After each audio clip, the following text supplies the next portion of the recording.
Today's show is sponsored by the ABV Network Merchandise Shop. Check out our large assortment of logo merch and our lifestyle collection as well. Just head over to abvnetwork.com and click on Shop. We are also sponsored by The Bar to Go. The Bar to Go offers a fully customizable carrying case that allows you to take your favorite distilled spirits or cocktail ingredients with you. Whether you're looking for yourself, a customized gift, or logo items for your business or event, The Bar to Go can help. Check them out at thebartogo.com. Use the number 2 when you type out The Bar to Go. Did you know Neely Family Distillery now ships its popular distilled spirits directly to you? To order, simply call 859-394-3258. Tell them the ABV Network sent you. Finally, we are sponsored by the upcoming ABV Barrel Shop, a new liquor store experience coming to St. Louis, Missouri. The ABV Barrel Shop will serve as home to the ABV Network and will be owned and operated by Steve Akeley, Jim Fosnot, and Scott Creighton, aka the Barrel Buddies. To learn more about the investment opportunities in this new venture, listen to the ad at the end of this podcast. And now, on to the show. Let's drink!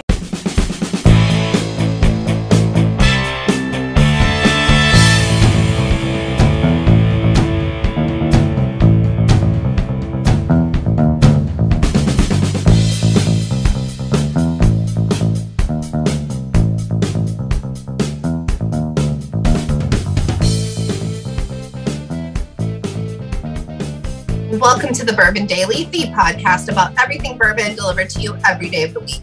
Today on the show, we discuss how much reviews mean to us. My name is McNew. Please join me in welcoming my co-host, Steve Akeley, along with our special guests, Joe Ferrara, Tim Swyatt, and Kathy Cool. Hey, gang, what's up? Hello, everybody. Hello. Oh, so yeah, we're going to talk reviews. Reviews are a huge segment in the world of bourbon media for sure. There's a lot of people, that's all they do. That's their contribution to the world of bourbon. And they seem to do just fine. They seem to keep busy. They have a lot of followers. They're supported by Patreon even. A lot of things with people who just review bourbon. So we'll talk about our thoughts on that after the break. For right now, Tim said there's something he wanted to talk about. What is that? So I'm curious to see which of the 7 dwarves is most like your personality. Can we review their names? Yeah. I would say Doc. Full For me. thing of their Doc, names. kind of crabby, a little bit of a leader. I would say Doc. It was Doc, Dopey, Bashful, Sneezy. Sneezy, Sleepy, Sleazy, Dopey. There was no Sleazy. sleazy. Sleazy. Grumpy. Right? There was a grumpy. There was a grumpy. Oh, yes. For There sure. was a happy. And happy too. That's it. I just pulled it up. That's There was sneezy, sleepy, happy dog, grumpy, dopey, bashful. Okay. Oh, bashful. We didn't touch on bashful. So there you go. Yeah. None of us are bashful. It doesn't apply to this group. Doc is the one I would be. So yeah. And why Doc? Doc, kind of the leader, the spokesperson of the group. I feel like, with the shows and that, I always have that kind of role. So Doc could be a little crabby too. He wasn't grumpy. He wasn't so bad as grumpy, but he certainly had his moments. And we've seen me have some meltdowns on the show. So I'm going to go Doc. There you go. There you go. Tim, we'll go to you last. So Joe, we'll go to you next. In the summer, I'm Sneezy. Okay. And probably either Dopey or Sleepy. Most of the time. Okay. Because not so much Sleepy anymore. But You don't like a good nap? I like. I do. Yeah. Oh, yeah. A good nap is incredible, isn't it? Mm-hmm. Oh, love a good nap. Yeah. At this age, when you're a little kid, you don't want a nap. When you're my age, you want the nap. Yeah, you want to squeeze one in whenever you get a chance. You wish it was socially acceptable where you had to take one. Like when you were a kid, you got to take one. Your mom would be like, "Hey, you got to take a nap." Take a nap. I'm an old man. I need a nap. Yeah.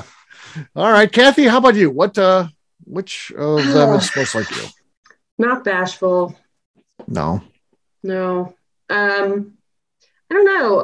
I do have some sneezy. Like I'm pretty sure I sneeze every day, but not like, sneezy. I don't think that's. You're not as bad as Sneezy. Okay. Well, I don't think it's like the binding characteristic of who I am. Okay. I can definitely be grumpy. Oh, really? You're never grumpy around us. That's good. We get the best of Kathy. That's It's like right. McNew. I was happy. It's like McNew. I know that there's a grumpy McNew, but I never have to deal with it. I see. You wouldn't think there was one because I've never had to deal with grumpy McNew, but like I see what her husband has to go through, and he deals with grumpy McNew a lot. Yeah. If we say, which of the dwarves is most like McNew, I'd say he'd probably say grumpy. Yeah. Yeah. So I'm gonna say I'm somewhere between happy and Doc. Happy and Doc. Okay. All right. I married a grumpy. Yeah, it happens. It happens. McNew, how about you? Which one are you most like? Yeah, so I am going to say that I probably have multiple personalities for each aspect of my life. So, my husband gets grumpy because I'm just like, why can you not pick your shit up? Let's go. Right. Well, yeah. Why did you go ahead and put together all this furniture for me, which is really a nice favor you did for me? No. Why did you do that? I didn't ask you to do that. There's no bossy. Yeah. Dwarf. There's no bossy. Grumpy. Sometimes I'm dopey because I just be posting stupid shit because I think it's funny, and maybe it's inappropriate sometimes, but I always think it's funny. So sometimes dopey, usually pretty happy. If it's early spring, late fall, I'm definitely sneezy. Like I have multiple things happening in one body. It gets hard sometimes. All right. Tim, you asked the question. What is your answer? Well, I'm 100% grumpy. Grumpy. I'm that guy. Oh, my kids heard from me. So it's like almost like George Costanza's father, or like was it the father in Wolf of Wall Street, where the guy goes nuts because somebody calls during his episode of The Equalizer, and he answers with a British accent, and then comes back and he's absolutely livid. I can't stand holiday breaks with my kids. Just drive me up the freaking wall.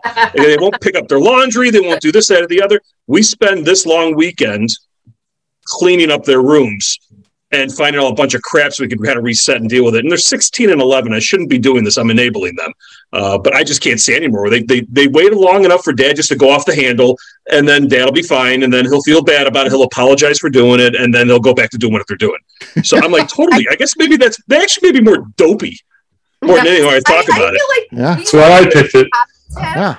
His kids get grumpy Tim. They're just like, people think our dad's funny. My dad has friends. Like, they don't understand your life, Tim. They don't. Yeah. Yeah, my kids are now in their 30s, but when they were younger, I was definitely the dopey character because we would go to the movies, and my goal in life with them when they were younger is to do whatever I could do to embarrass them. Oh, Right. that's And I was really good at it. I would go to a movie and there'd be a song playing before the movie started, and I would just start singing at the top of my lungs along with the music. And they would like look over at me like, we're not sitting here. And they would like move like 4 or 5 rows back. And then I would just get up and move and sit next to them again and keep singing. Yeah. It's I awesome. wouldn't think Joe's got a beautiful voice either. So No, I don't. I'm guessing it's not good. Just singing in the rain. Yeah. Yeah. Well, guess what, gang? It is time to drink. What is everyone drinking? We're starting with Tim. Tim, what do you got there, man? So one of our clients, if you want to call it, who hired us for a private tasting with the ABV Network, gave me a nice little gift, a thank you. It's the 2021 release of Shanks. Oh, nice. That's a good gift. Really nice one. Brand new. Shanks. Nothing there. Mike Muffle got Mike you, I Muffle. guess. This is a mic issue with Tim. I feel like Tim's having. Tim needs to get a new mic. He spent a lot on his mic and it's just not working. And it is going back to Amazon. Yes. Yeah. I've got Remus Repeal Reserve, number 4, batch number 4. So, and this is a pretty full bottle. I haven't had a whole lot out of this one. So let's see what we got here. I'm hoping it's going to be good. Yeah. Yes. Nice. Very Well good. done. Very good. Like That's it. going to be tough to beat, in fact. So we'll see what You happens. stuck the landing. Joe, what do you got? We got some Buffalo Trace Single Oak Project that I bought when I was in Kentucky, the one and only time I've been there. Nice. I saw Joe when he was in Kentucky. No, not enough. Not enough. Oh. It was springy again. There's like a little. There's some spring action. There's some spring in there, but not enough to take the lead. I've got the lead. Kathy, you're next. Okay, I'm not gonna get a bottle pop because I'm gonna open this. Okay. A little And 50 I'm gonna ml of kill Knob it. Creek. Yeah. It looks And like it's the rye. It's the rye. It's the rye. So Okay. I'm gonna unscrew the cap. All right. McNew, what do you got? I have some Hard Truth Hills Sipes Street Bourbon Whiskey finished in rum casks. Street bourbon. Ooh, Okay. nice. No, nothing there at all. Mike Muffle got ya.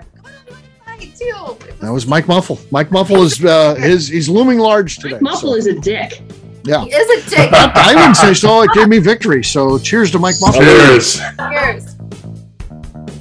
All right. We'll take a quick break. And then when we come back, we're going to talk reviews. We'll do that in just a few.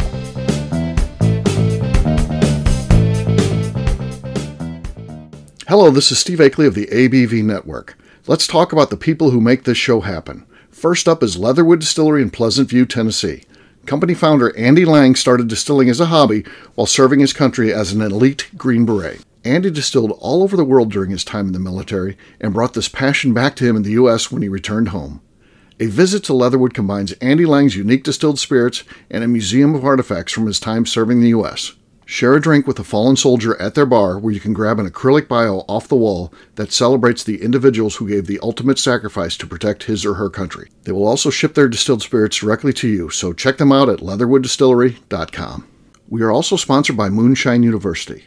This longtime partner for the ABV Network helps educate individuals looking to get into the distilled spirits business, service industry employees looking to expand their knowledge, and individuals simply wanting to know more about the process and history of the spirits industry. In 2017, I completed my Executive Bourbon Steward certification at Moonshine University, and it's something I continuously draw upon and connect with fellow graduates. Check out their full listing of classes, including Executive Bourbon Steward certification, production classes, and more at moonshineuniversity.com.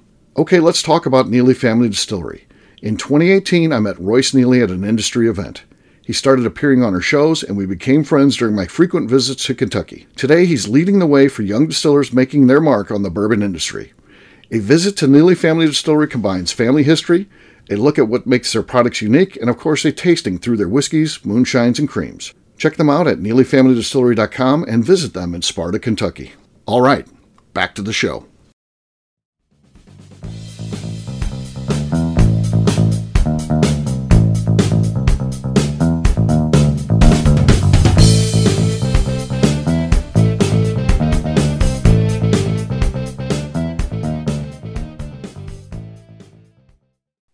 This is Freddie Mills, and you're listening to the Bourbon Daily.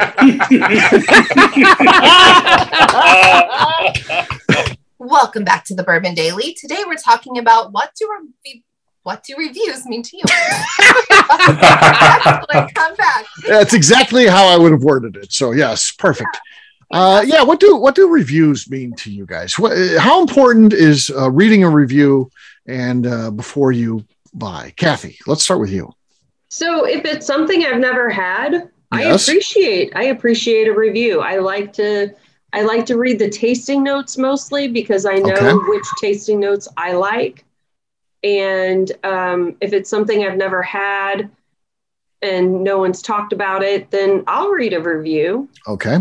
So you're at the liquor store and I'm the clerk and I say, I got a 2021 Shanks here. Do you hurry up and jump online and see what the reviews of that are? Because you probably haven't drank that one. So, No, what I'm would you going to do? talk to him about it. Okay. I'm going to ask him what he thinks. Because Well, of course, she's going to make a sale. So yeah, it's delicious. Oh. It's the best. It's delicious. Amazing. It's amazing. Well, It's incredible. now I feel dumb. The mouthfeel is really good. Yes. It's yes. Well, if he And likes what it so about that much, Old we'll Crow? open I'm a thinking about bottle that or the and Old let Crow. Oh me yeah, try Old it. Crow is excellent, ma'am. Old Crow is excellent. Yes, it's a very delicious whiskey. Yeah. Now, if I were to ask Miss Becca Sue, she would say yes. Yes, it is. Oh yeah, she loves the Old Crow. Yeah. Mhm. Okay, so you like reviews? I McNew? do. I like to read. Well, I don't necessarily delve into like all of their opinions about it, but I do look at tasting notes just so I can see if I they feel like you're have dangerous. flavors. Huh? Yeah, especially if you're asking liquor store clerks, and Yeah. I think they're the worst. I think, what's their base of knowledge? Talk to them a little bit before you ask what the reviews. And maybe I don't. If they're truly a bourbon fan or a whiskey fan, I don't have any issue with them providing reviews. But I find so many of them having conversations like they're an expert, and I'm sitting there. I just happen to be in the aisle overhearing them talking to a customer, and they literally have no idea what they're talking about. Yeah, they're like you like a high rye bourbon. I would do something like Evan Williams or Maker's Mark. Those are going to be two good ones in that. I'm like, are you kidding me? Maker's is a weed. But I don't say anything. But I'm just like, you're totally wrong. You don't know what you're talking about right now. Yeah. So, are you saying the reviews of the liquor store clerks? Or are you saying written reviews online? Liquor store clerks are terrible, I think, for the most part, because they just want to sell. I mean, Yeah, I don't go by what they tell me. Yeah, I don't. Now, if it went to the right store and again, the right liquor store, it's nothing personal. This is never against an individual because any individual certainly has the capacity to be really good. But in general, when we're speaking in general terms, I think that they're bad. I'm also kind of, for the most part, against online reviewers, unless I really know them and respect them, and then I'm okay with it. But I think that most people think, I want to be in the bourbon business. How can I be in it? Well, what if I just contacted a bunch of distilleries and say, I've got a blog where I review stuff, and will you send me whiskey? I get, number one, I get free whiskey. Number two, I'm now in the bourbon business, and I'll just put out my tasting notes. And I don't think that adds any value, because I don't know that they're really any sort of professional. I think it's, a lot of them are disservice, but again, you can't say they're all bad, because there are good ones out there. Yeah. I get Whiskey Advocate magazine, and I like looking through the reviews, but it's more just to see what new things are coming out. And then I could go look for something if it's something that sounds interesting, but not so much even how they review it. And as far as online reviews, anything longer than 15 minutes, I'm not interested in. It's got to be short and quick, and I don't mind watching. And again, everything's with a grain of salt. It's just kind of to get an opinion on something I might not have tried yet. And if it sounds interesting, maybe I'll look for it a little more. But it's not really going to change my mind about a particular bourbon or even a single malt that I know I'm not crazy about. It's not going to make me go out and buy it just because they gave it a good review. Yeah. I feel like I'm lucky in that there's people that say, a lot of bourbons are terrible and stuff like that. I don't know. For the most part, finding something that's really terrible, it does happen occasionally, but for the most part, I can drink just about anything. I like bourbon, and I like the taste of it. I like all different types, and some are certainly better than others, and some are great, and some are just okay. Some are so-so. Occasionally there's one that's bad, but for the most part, if there's a bottle that's $85 and it's going quick, people are buying it and have tried it without even reading reviews and things like that, I'll buy it too. And there's usually a use for me for it, whether it's wow, this is going to be a daily sipper type of thing, or hey, I'll just put this one occasionally when I feel like it, or I'll share it with friends, or whatever it is. I just don't put a lot of credence into the reviews. How about you, Tim? You've been it looks like you want to weigh in. What are your thoughts? Yeah, I think they've gotten worse as more people have gotten involved. I think 2020 and everything we're all going through, we're all medical professionals, and we're all spirits reviewers as well. Right. Because I think there are a lot more people drinking a lot more stuff, which is then now reducing capacities and everything. We're dealing with the secondary market and everything. When I appreciate a review trying to walk through what they think of it. I try not to stick in the tasting notes, because you can put whatever you want in there and make something sound really good. And I don't know if you're biased or not. If you're, then I like the disclosures at the bottom. This whiskey came to me for free. If that's not there, I kind of, if it's not there, I question that the reviewer's not being truthful and honest. Maybe they bought the product or not. I don't know. Right. But what I don't like are the ratings. Because the ratings are so subjective. This is 3.5 barrels for taste. This is 2 barrels for value. Or this is an 87 out of 100. What does that even mean? Yeah, exactly. I can get Joe, you brought up Whiskey Advocate. Whiskey Magazine is another one. I think I really like their reviews. Just reading, I think Whiskey Magazine is a little more in depth. I think they really are forced to write, but they don't stretch it. I think the folks that are doing the reviews on both those publications, I think, are really, one gets quick to the point, the other one brings you a little more and stretches it out. That's what differentiates them. But the ratings, I just love it. Oh, this was 96 on such and such. This was 87. I won't touch it. And I'm like, well, why is it 87? Because of the price? Or because of the product? You do it untouchable. If you give it like a 49, that seems untouchable. It's weird. Yeah, I like the reviews so that if I try something, if I see that somebody reviewed it, I want to read their tasting notes, see how close they are to how I perceived it. Sometimes it's similar. Other times we're in two different directions, and it doesn't mean either one of us is wrong. It's just we all taste things differently. Yeah. I use them more out of a curiosity just to see how other people look at things. Yeah. The one thing that I enjoy a lot is when we do the group tastings and we do these events and it's a group and they're tasting it.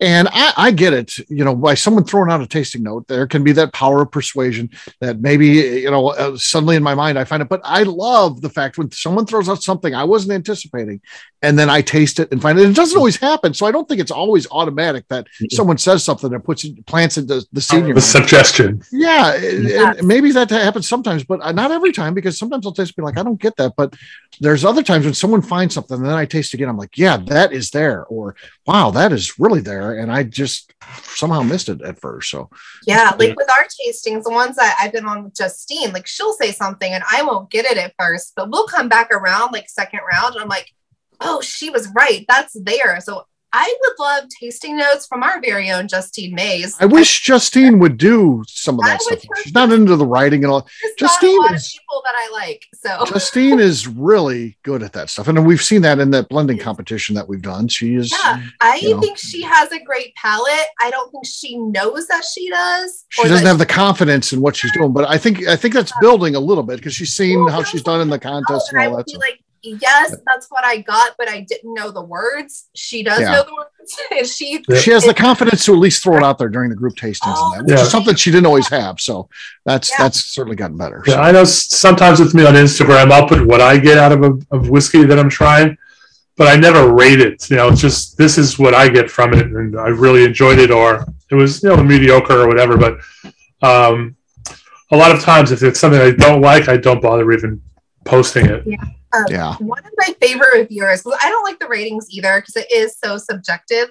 One of my favorite reviewers, though, is Jeff Schwartz. I just think he's funny. I just love following him. The Whiskey Fellow, aka he will do bar, bottle, bust. So he will do a tasting and say, yes, try this at a bar before you buy it. I think that's a fair thing to say about a lot of things. Or absolutely go buy this bottle. It was fantastic. Or it was a bust for me. I didn't like it. Which also means you would go try it at a bar before you buy it. I think his rating system, brilliant, fantastic. That's the way you should do things because he never slams anything. He just says, I wouldn't buy this bottle. I would buy this bottle, or I would try it at a bar. And I think that's what you should be giving people as a reviewer. I think he does it right. So who was that again? Jeff Schwartz, the Whiskey Fellow. The Whiskey Fellow. I'll tell you what, I had telling me I'm all dumb about it. I got to find some good reviewers. I had a reviewer reach out to me recently and said, "Hey, I'd like to up my game. It's not this isn't happening for me, and I'd like to take what I'm doing to the next level."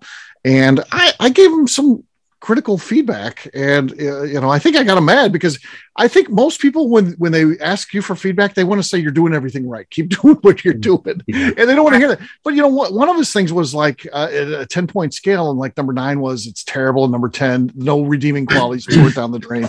And I said, you can't do that. You can not like something and be constructive still. It doesn't have to be this is absolutely horrible, no redeeming qualities, pour it down the drain. I don't think that's constructive enough. I don't think you're a professional reviewer. You can do that, but don't tell me how you're not getting advertisers and the stuff you want to do to take yourself to the next level if that's your approach. Again, it's a free country. Do whatever you want, but don't expect people to send you a bunch of whiskey when they might get the thing is there's no redeeming qualities, pour it down the drain. I wouldn't want that for my whiskey. Now I can, if a reviewer says it's not my thing, buy something else. Okay, I can live with that, but not that. That are like, this is a drain pour. I think that's the rudest thing in the world. Like you can hate something. You can be like, I'm never drinking this again. That's fine. But to say it's a drain pour, I want to be like, what fucking whiskey did you create then? Like you didn't create shit. Like you don't get to just what investment have you done? What sacrifice have you made? It's okay to not like something. We see our distiller friends there making their way in the business, sleeping at the distillery at night.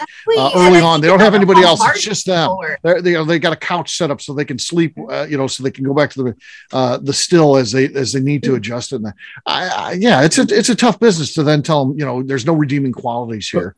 It's ridiculous. Yeah. For me, one of the opposite direction with reviewers when they all went crazy over all these Orphan Barrel releases. I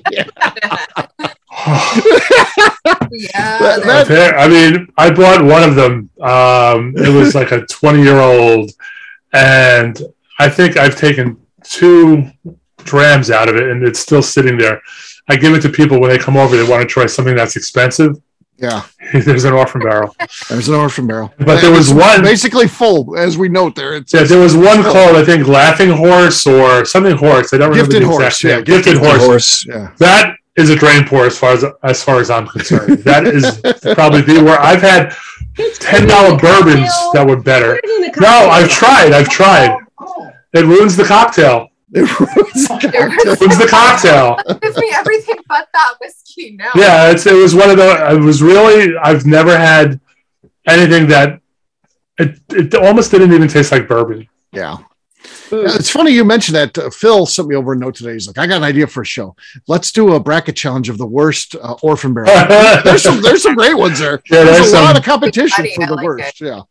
I tried very hard to like the other one, but it was just, no, it's not good. The only one I really enjoyed this, I still to this day, Kevin Majors called me on it because I think I put it on a Christmas post one time in the last year was Lost Prophet.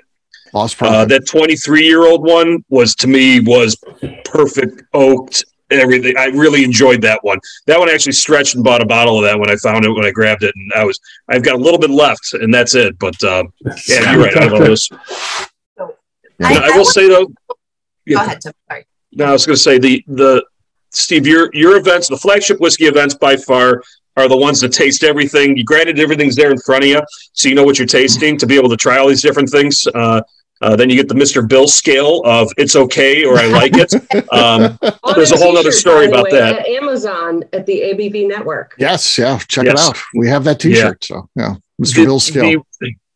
The best ones we've done, I think, that I've been a part of were these blind whiskey challenges with multiple educational classes. Like Kathy, you created one, like small versus big distillers, I think it was, or something like that. Mm-hmm. Those things blind. The private tastings we do, you come in with 5 whiskeys, 4 whiskeys, or 3 whiskeys, and everybody comes in. I have them all try to guess it. They never guess the stuff right, and they're always shocked that, I hate rye whiskey. That I really enjoy. If you can take all the bias away and just try the spirit for what it is, when you have the opportunities to be able to do that, that's the only way to go. Hard to do, easy to talk about it, though, because you can't go spending a bunch of money on stuff. But if you got friends that can send you samples of stuff, label them something different and have them try them first, then tell them what it is later. Do something like that, and I think you will have a better opinion of what you really enjoy versus anything, and then go, as Joe said, match up to some of the reviews and see if you got the same thing that tastes good that they did. Yeah, that's key. All right, well, we'll wrap this one up, as we always do, by talking about where people can find us. Tim, we're going to start with you. Where can people find you? You can find me on the Bourbon and Whiskey Tasting Events page at abvnetwork.com or on Instagram at SwyGuy2112. Joe. I'm on Instagram at bourbon_aficionado. Kathy. I'm on Facebook at Kathy Cool. McNew. I am on Instagram at McNew ABV. All right, for me, I'm an easy guy to find at Steve Akeley on Twitter, Instagram, or Facebook. I've got a website, steveakeley.com. We've also got that company website. That thing's abvnetwork.com. Check it out because everything that we do is out there. Previous shows, blogs, so much more, abvnetwork.com. McNew, anything else to say before we get out of here? I'd like to remind the audience to please give us a 5-star review. That includes comments. It helps new people find the show, which is very important to us. And if you like what we're doing, we ask that you please visit our Patreon page at patreon.com/the ABV Network. All right, great job today, gang. For our audience, we'll have a brand new show for you tomorrow. Looking forward to that. Until then, take care, everybody. See ya. So long. Take care. Peace.